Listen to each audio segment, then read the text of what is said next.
അസ്സലാമു അലൈക്കും വറഹ്മത്തുള്ളാഹി. പ്രിയപ്പെട്ട കൂട്ടുകാരെ, അഹ്കാമു തജ്വീദിലെ 11ാമത്തെ പാഠം അദ്ദർസുൽ ഹാദി അശറ. വഖീല മൻ റാഖ്. സഅദ് നല്ല ഓത്തുകാരനാണ്, നല്ല സ്വരം, നല്ല ശൈലി. ഒരു ദിവസം അവൻ ശ്വാസം വിടാതെ പ്രയാസപ്പെട്ട് ആയത്ത് ഓതിക്കൊണ്ടിരിക്കുന്നത് കണ്ട ഉസ്താദ് ചോദിച്ചു, അത്ര പ്രയാസപ്പെടണോ? ഇടക്ക് നിർത്തിക്കൂടെ? ആയത്ത് അവസാനിക്കാതെ വഖഫ് ചെയ്യാൻ പറ്റുമോ? ഉസ്താദ്, ആയത്ത് അവസാനിച്ചാൽ വഖഫ് ചെയ്യാം. ആയത്തിൻ്റെ ഇടയിൽ അർത്ഥവും വാക്യവും പൂർത്തിയാകുന്നിടത്തും നിർത്താം. അർത്ഥവും വാക്യവും പൂർത്തിയാക്കാത്തിടത്ത് നിർത്തിയാൽ പൂർത്തിയാകുന്നിടം മുതൽ വീണ്ടും തുടങ്ങണം.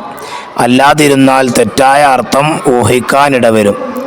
ഉദാഹരണമായി, ലാ ഇലാഹ ഇല്ലാ ഹുവ എന്നതിൽ ലാ ഇലാഹ എന്നിടത്ത് നിർത്തിയാൽ ഇലാഹ് ഇല്ല എന്നർത്ഥമാണ് വരിക. അത് വലിയ അപകടമാണല്ലോ. അവിടെ നിർത്തിയാൽ ലാ ഇലാഹ മുതൽ വീണ്ടും ചേർത്തി ഓതണം. വറത്തിലിൽ ഖുർആന തർത്തീല എന്ന ആയത്തിൻ്റെ തഫ്സീറിൽ 4ാം ഖലീഫ അലി റളിയല്ലാഹു അൻഹു പറഞ്ഞത് അക്ഷരങ്ങളുടെ മഖ്റജും വഖഫും ഇബ്തിദാവും അറിയുക എന്നതാണ്. ഖുർആൻ പാരായണത്തിന് വഖഫ്, വസ്ല്, സക്കത്ത്, ഖത്അ് ഇങ്ങനെ 4 അവസ്ഥകളുണ്ട്. ശബ്ദവും ശ്വാസവും മുറിക്കാതെ ചേർത്തി ഓതുന്നതിന് വസ്ല് എന്നും, തുടർന്ന് ഓതണമെന്ന ഉദ്ദേശത്തോടെ ശ്വാസമയച്ച് ഓത്തു നിർത്തുന്നതിന് വഖഫ് എന്നും പറയുന്നു.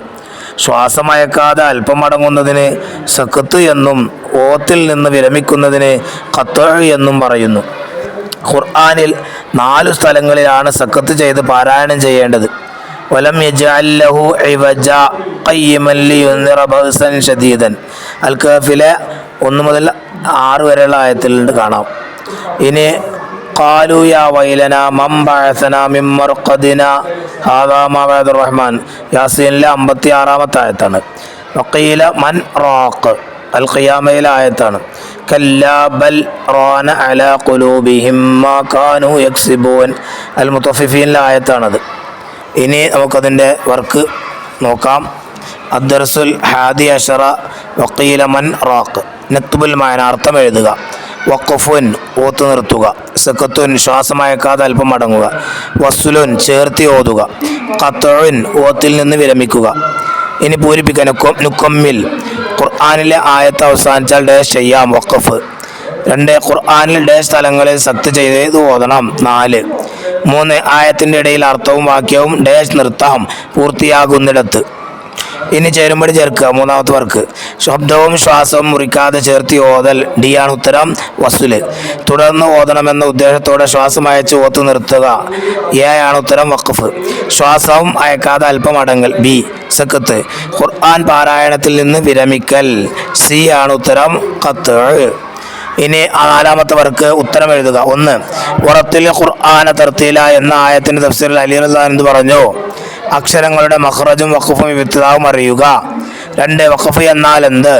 തുടർന്ന് ഓതണമെന്ന ഉദ്ദേശത്തോടെ ശ്വാസമയച്ച് ഓത്തു നിർത്തുക. 3 വസ്ല് എന്നാൽ എന്ത്? ശബ്ദവും ശ്വാസവും മുറിക്കാതെ ചേർത്തി ഓതുന്നതിന്. 4 സക്കത്തും ഖത്ഉം തമ്മിലുള്ള വ്യത്യാസം എന്ത്? ശ്വാസമയക്കാതെ അല്പം അടങ്ങൽ സക്കത്തും, ഓത്തിൽ നിന്ന് വിരമിക്കുന്നതിന് ഖത്അ് എന്നും പറയുന്നു. ഇനി അവിടെ 5ാമത്തെ വർക്കാണ് തഖ്സീസ്. ഖുർആനിലെ സക്തിൻ്റെ 4 സ്ഥലങ്ങൾ കണ്ടെത്തി പാരായണം ചെയ്യുക. അസ്സലാമു അലൈക്കും വറഹ്മത്തുള്ളാഹി വബറകാതുഹു.